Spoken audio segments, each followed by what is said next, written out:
It's another, well, I wouldn't say fine morning, but it's a morning.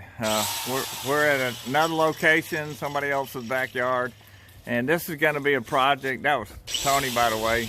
I'm Van, backyard carpenter, baby boomers can't do. We got a 4-phase that we're going to be doing.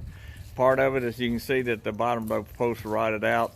A trench for a French drain is going to be cut out later this morning, and then we're also going to be redoing this cabinet completely, building a protective casing for the TV. Going to hang the TV on the wall back there, all right? And so also,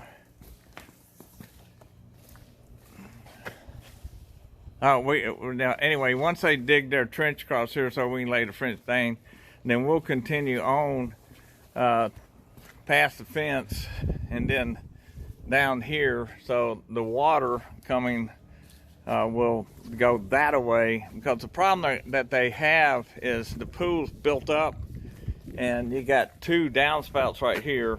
All right, so the water flows down into the patio, and then the downspouts, of course, causes the water to go that way. So and it rotted out the bottom of these posts, so you know it's a 6x6 with a 2x6 attached to it, so we got to redo those.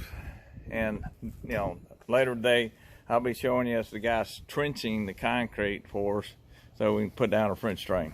You know, Tony is the expert on the French drain. This is my first time to do this style French drain, but and then beyond the fence would just be a pipe that we have in the ground that runs the water off to the road. So we're getting started.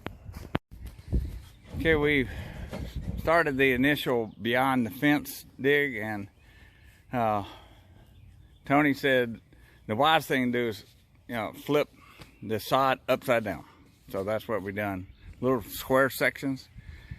Now we have to continue digging down about 10 inches, and this is where just a pipe's gonna go, not a French drain, just a pipe, and it will come out down here and bubble out and out of the way. So then I'm starting to work on this root infested by the house right here, about 12 inches out.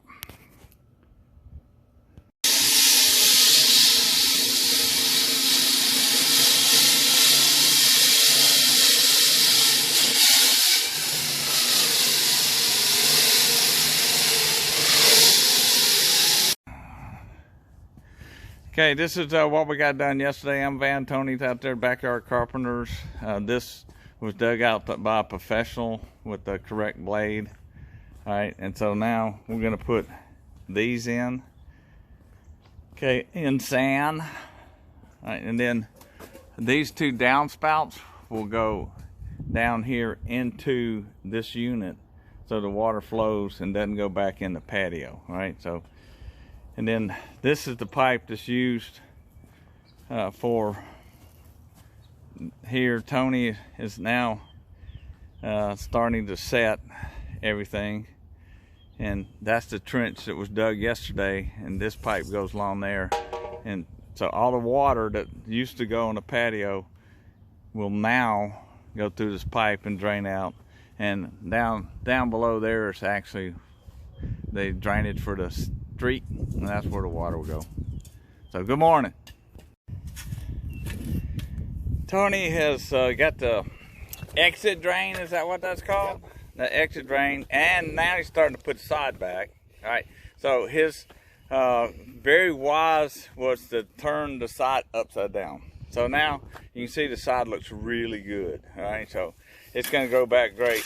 All right, and whatever dirt that he doesn't use right here on this pile, I'm going to be taking it and putting it on the back of the truck, because we have a hole that we're going to fill in. So there's where we are. I'm starting to take all these paper sands bags up to where we're going to need them. This is the helpful hints section. Once you remove your sod, put it back in place, leave it up about 1 inch, because it's going to settle. Instead of having a hump in your sole, you're gonna raise it up the side at 1 inch for settling. So a helpful hint. What we are looking at is this is where the new paver area is going to be for the extension on the barbecue part. We've got the drains laid in, and unfortunately our local hardware store did not have the last piece that we need, so we have ordered it. And on a kind of a help out the customers, they had a real low place over here, so we just set some of the leftover dirt that came out of the hole you just saw, and some of the old actually grass with weeds anyway, so we filled this in for them, so it's not a big giant hole for them to step in, or the grandkids. So that's where we are. We're getting ready to unload the truck from sand and mortar, so we're going to put mortar on the cracks, in the cracks by the drains. So I'll be doing the sand and Tony will be doing the mortar along here. All right.